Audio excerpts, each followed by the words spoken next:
Welcome back, everybody. Today we're doing a deep dive into something pretty fascinating, and that is a long-form interview with former President Donald Trump. Wow. Yeah. So directly from the source. Directly from the source. Yeah. You'll hear about his time in the White House, his thoughts on everything from tariffs, get this, to UFOs. Oh, come on. And a pretty wild story about a darkened Air Force One cockpit on his first flight as president. I actually did read about that. Yeah, you won't believe this one. Yeah, what's really interesting is how candid Trump is in this interview. Yeah. You really get a sense of the man behind the headlines, Right. His personality, his governing style. We're going to cover his journey from The Apprentice to the Oval Office. Oh, wow. His pretty unconventional economic ideas. Yeah. And his take on some very controversial issues. So you're telling me we go from boardroom to the Situation Room? It really is. Right. Quite a leap. Yeah. And Trump talks about how he was initially embraced by everyone, even getting praise from like Whoopi Goldberg. Oh, wow. And Joy Behar on The View. What? For his more liberal stances. Interesting. But as his political ambitions grew, public perception shifted dramatically. Yeah. He felt like the entire political establishment had turned against him. So it's like from the penthouse to the doghouse overnight. Yeah, pretty much. Wow. And then there's the whole experience of moving into the White House. I can't even imagine. I can't even imagine. He describes it as surreal, Really? especially his reaction to seeing the Lincoln bedroom for the first time. Oh, wow. You can practically hear the awe in his voice as he talks about the historical weight of it all, No. particularly Lincoln's bed. Apparently, it was extra long to accommodate Lincoln's height. I did not know that. Yeah. Wow. He even mentions seeing the original Gettysburg Address framed on the wall, Oh, wow. which really underscores his appreciation for the history surrounding him. Okay, now let's get down to the nitty-gritty. Yeah. His governing style. We've all heard about his business approach. But what does that actually look like in practice?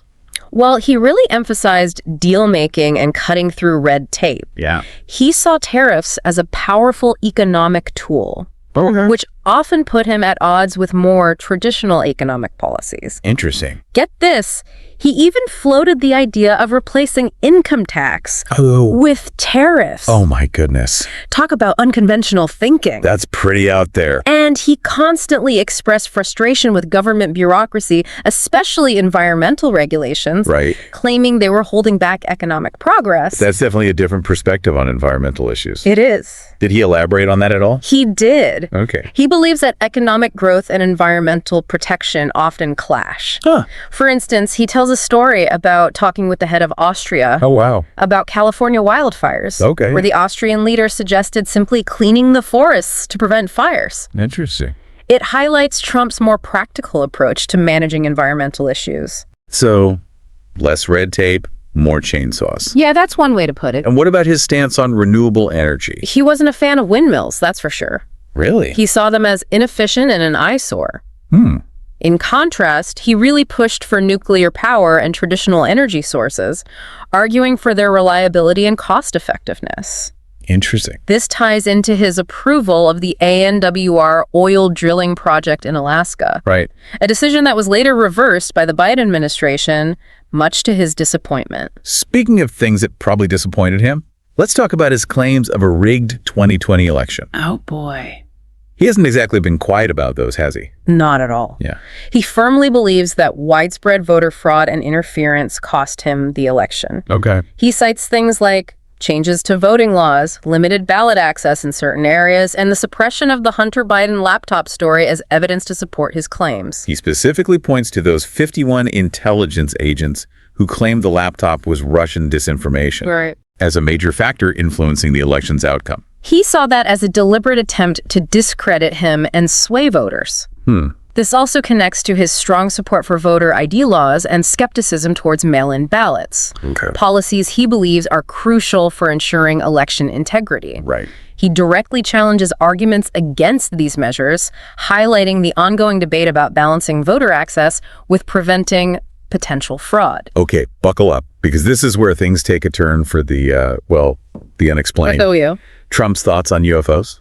This should be good. You're telling me the former president is talking about aliens? This is where the interview gets really intriguing. So he is. He's clearly fascinated by UFOs and the possibility of extraterrestrial life. Wow. He even brings up his cryptic statement about the JFK files potentially containing information about alien encounters. Get out of here. And then there's the 2004 USS Nimitz UFO encounter. Yeah. He emphasizes the compelling evidence gathered by Navy pilots and the lingering mystery surrounding it. He even claims to have interviewed people who say they have knowledge about extraterrestrial activity. Whoa, okay, I need a minute to process all of that. We do. We've covered a lot of ground already, from reality TV to the Oval Office. It's a lot. Tariffs to UFOs, it's a lot to take in. It really is, and we're just getting started. Wow. This deep dive is a wild ride through the mind of Donald Trump. Well, I don't know about you, but I'm ready for more. I'm buckled in. Stay tuned, listeners. We'll be right back with more from this fascinating interview. Welcome back. You know, it's amazing how this interview takes you from the serious to the strange in the blink of an eye. It really is. But even when he's talking about UFOs, you can see that same unwavering belief in American exceptionalism shining through. Yeah. It's fascinating. It really is. Okay, let's get back down to earth for a minute. Okay. And dig a little deeper into his economic policies. Right. He was really gung-ho about tariffs, wasn't he? Absolutely. Yeah. Trump saw them as a key tool for protecting American businesses and workers, especially against what he perceived as unfair trade practices from countries like China. Right. He argued that tariffs would level the playing field and bring back manufacturing jobs to the U.S. He even suggested replacing income tax with tariffs. Yeah. That's a pretty radical idea, right? Yeah. How would that even work? It's definitely outside the box thinking. Yeah. His idea was that tariffs could provide revenue for the government while simultaneously encouraging companies to produce their goods domestically. Okay. He felt it would be a win-win, Right. boosting the economy and shrinking the trade deficit. But wouldn't increasing tariffs also lead to higher prices for consumers? And what about the potential impact on the deficit? Those are valid concerns and ones that economists often raise when discussing tariffs. Yep.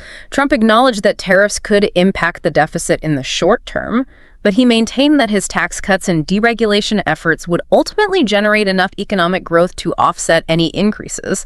He blamed the COVID-19 pandemic for disrupting his plans and forcing him to implement policies that temporarily increased the deficit. So in his view, the pandemic threw a wrench in his economic machine. Exactly. Yeah. He believes that his policies were working and that he would have been able to pay down the debt through economic growth if given a second term. Right. Yeah. He points to successes like bringing back manufacturing jobs and negotiating new trade deals as evidence of his effectiveness. He also talked about convincing companies to bring back billions of dollars they were holding overseas. Yeah. Didn't he mention Apple specifically? He did. Yeah. He claimed that Apple brought back hundreds of billions of dollars after he lowered the corporate tax rate and simplified the process for repatriating funds. Wow. He argues that this influx of capital stimulated economic activity and created jobs. It sounds like he genuinely believes his economic policies were a home run. He's very proud of his accomplishments in this area. He credits his tax cuts, deregulation efforts, and his tough stance on trade as the driving forces behind the strong economy he presided over. Now, on the flip side, he seemed to have a less favorable view of environmental regulations. It sounds like he saw them as more of an obstacle to economic growth. That's a fair assessment. Okay. You can sense his frustration with the bureaucracy surrounding environmental regulations. Yeah. He argued that while environmental protection is important, the regulations often add unnecessary costs and delays to projects, Right. hindering development and job creation. He shared that story about his experience with environmental impact studies when he was a builder in New York. Right. Yeah. He described how these studies could delay projects for years, sometimes adding millions of dollars to the cost. Wow. He felt that the process was often exploited by consultants and lawyers who profited from dragging things out. And then there was his take on California's water crisis and those devastating wildfires. He talked about his efforts to streamline the process of getting water to farmers in California. He argued that environmental regulations were diverting water that could be used for agriculture, exacerbating the crisis. Right. And remember that anecdote about his conversation with the head of Austria about the wildfires. Yeah. The Austrian leaders suggested simply cleaning the forests to prevent fires, Right. a solution that resonated with Trump's practical approach. It definitely seems like he favored a more hands-on, common sense approach to environmental management. He emphasizes the need for solutions that balance environmental concerns with economic realities. Right. He criticizes what he sees as excessive regulations that impede progress and stifle job growth. And of course, we can't forget his disdain for windmills. Oh, yeah. He really seemed to have it out for them. He expressed skepticism about wind energy, calling it inefficient, expensive, and visually unappealing. Right. He much preferred nuclear power, which he saw as a more reliable and cleaner source of energy. But isn't nuclear power inherently risky? What about the potential for accidents and the issue of nuclear waste disposal? Those are legitimate concerns that have been debated for decades. Right. Trump acknowledged that nuclear power comes with risks, but he argued that modern technology has made it safer than ever before.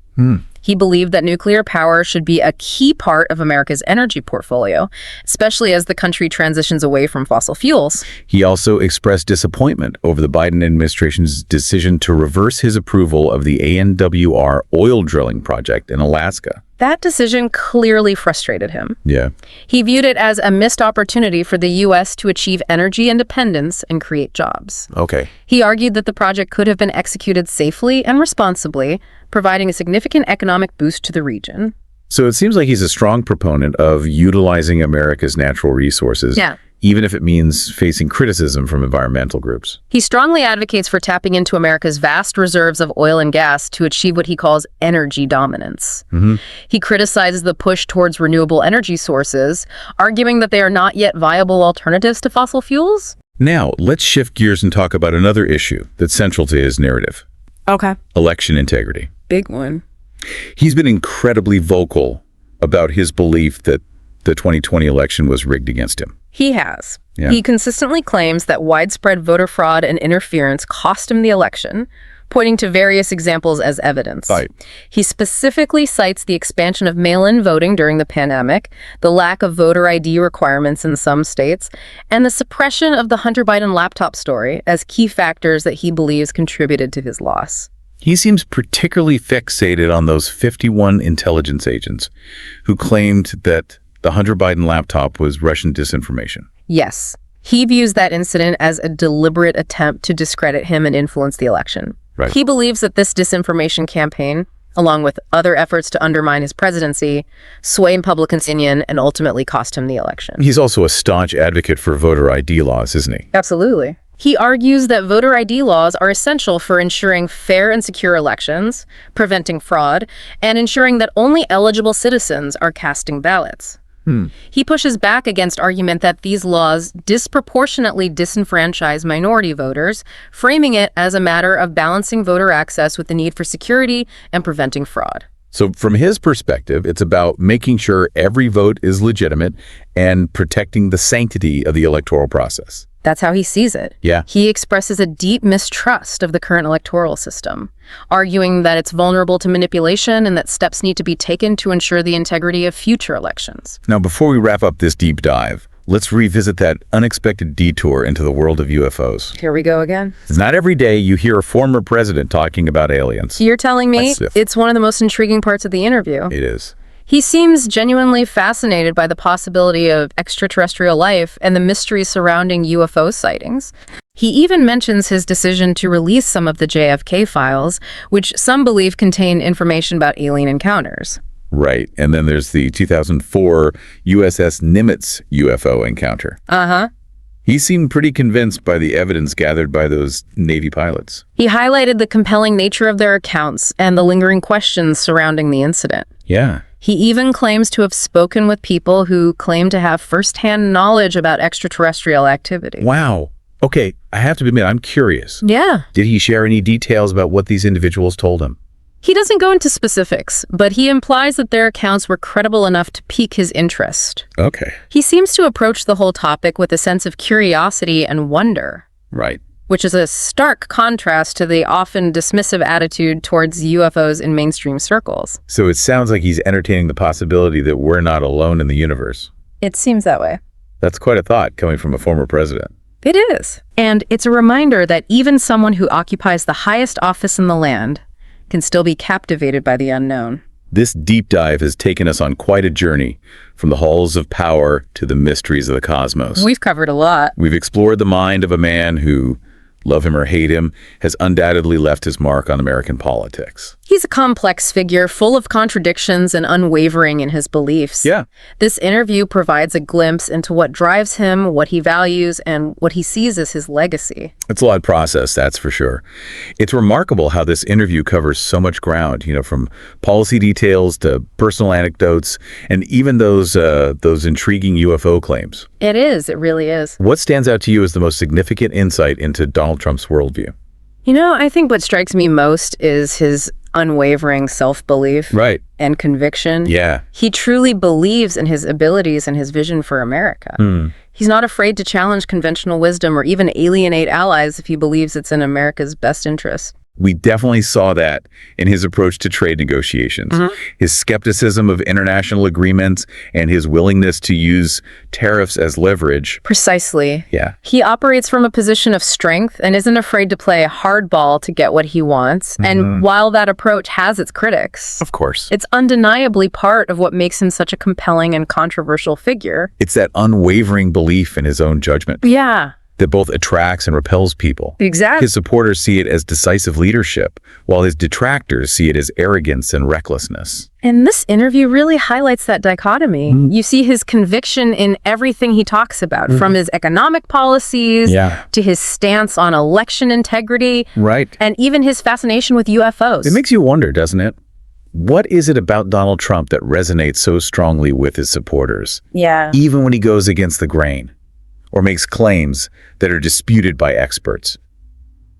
It's a complex question. It is. And one that political analysts and sociologists are still trying to fully grasp. Yeah. Some suggest it's his outsider status, his rejection of political correctness, his willingness to challenge the establishment. Others point to his economic populism, his focus on American strength, and his appeal to those who feel left behind by globalization. Whatever the reason, there's no denying that he has tapped into something powerful within a segment of the American population. Definitely. He's a master communicator, He is. and he knows how to connect with his base on an emotional level. He speaks their language, Right. understands their frustrations, Yeah. and offers simple solutions to complex problems. And while some may criticize his oversimplification of issues, Sure. it's that directness and lack of nuance that resonates with his supporters. Yeah. They see him as a man who speaks his mind and doesn't play by the rules of the political elite. This deep dive has really given us a lot to think about. It has. Whether you agree with his policies or not, Donald Trump has undoubtedly changed the political landscape in America. He has. Yeah. He's redefined the rules of political engagement, challenged traditional norms, and forced us to confront uncomfortable truth about ourselves and our nation. Wow. He's left a lasting impact on American politics and culture, and his influence will continue to be felt for years to come. So as we wrap up this deep dive, I'm left with a question for you, our listeners. Okay. Regardless of your political leanings, how has Donald Trump changed the way you think about leadership, communication, and the future of American democracy? It's a question worth pondering. It is. And as always, we encourage you to continue exploring these complex issues and forming your own informed opinions. Thanks for joining us on this deep dive. Absolutely. Until next time, keep questioning, keep learning, keep diving deep.